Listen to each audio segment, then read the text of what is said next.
Hello everyone and welcome back. I'm your host, Veteran Mountain Man, and this topic today is going to be on a Daily Mail exclusive, and the title of their article is The End of Men. And their whole supposition, which was updated on January 23rd and was actually published on January 23rd, was that Kent University researchers have found that the Y chromosome is shrinking. The Y chromosome, for those of you who can remember some basic biology and genetic science, is the male sex chromosome. The X is the female. Everybody has X's, only men have Y's.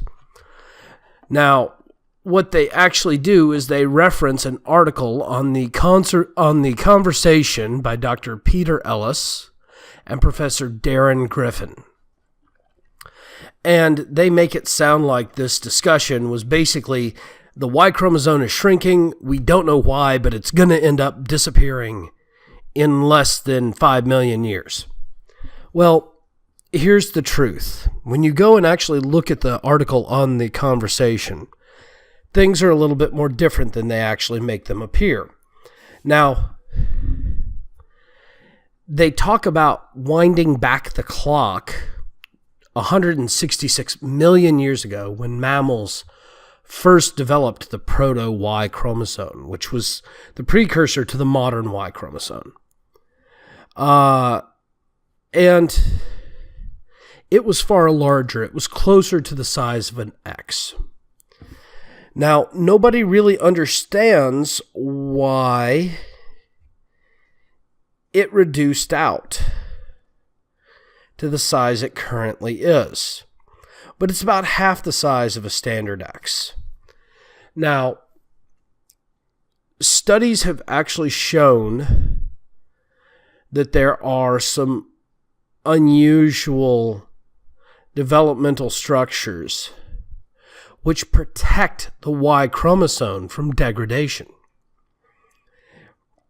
And the Y chromosome has 62 different variants that have been found so far. And it on occasion goes through genetic rearrangement. But the Y chromosome, from what we understand, is not actually disappearing. Now, this is just a supposition at the moment. And they do go into some discussion about whether or not it is currently necessary to find a way to save the chromosome or not.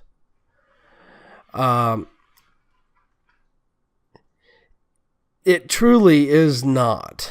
And realistically, the likelihood of it actually disappearing is very minimal because we realistically don't know what exactly is going on. And since the Y chromosome seems to have developed some very aggressive defense mechanisms for stopping the rate of genetic degradation and loss, it's not likely to fully degenerate. Now, I'm going to include a link to the two articles below. Remember, the Daily Mail article is just clickbait. It seems to be pandering to the feminist, we're going to have our male-less utopia sooner than we thought concept. The actual article from the conversation actually goes into some of the genetic science, and it's not very deep. Most people with a basic understanding of genetics can actually follow it. But I wanted to make sure that I did something on this before anybody else got fooled about this clickbaity concept coming out of the Daily Mail. Realistically, the Y chromosome isn't going anywhere. This whole thing is a supposition between two academics that don't really have a lot of proof. All they've got is historical data that shows that the Y is currently not the same size that it was in the far distant past, and that the Y hasn't degraded much in the past several thousand years. So it's not likely to continue degrading at this point because there's no wild genetic variances. Well, thank you all again for joining me. Please don't forget to like and subscribe or thumbs up and follow if you're on BitChute. Also, you can catch me at the other social media sites down below, as well as Maker Support. Don't forget to come and follow me on Maker Support and contribute to my work, because I only fund this through follower contributions at this point. Even though I have ad revenue enabled, I haven't ever gotten a payout. So thank you all again, and have yourselves a great day.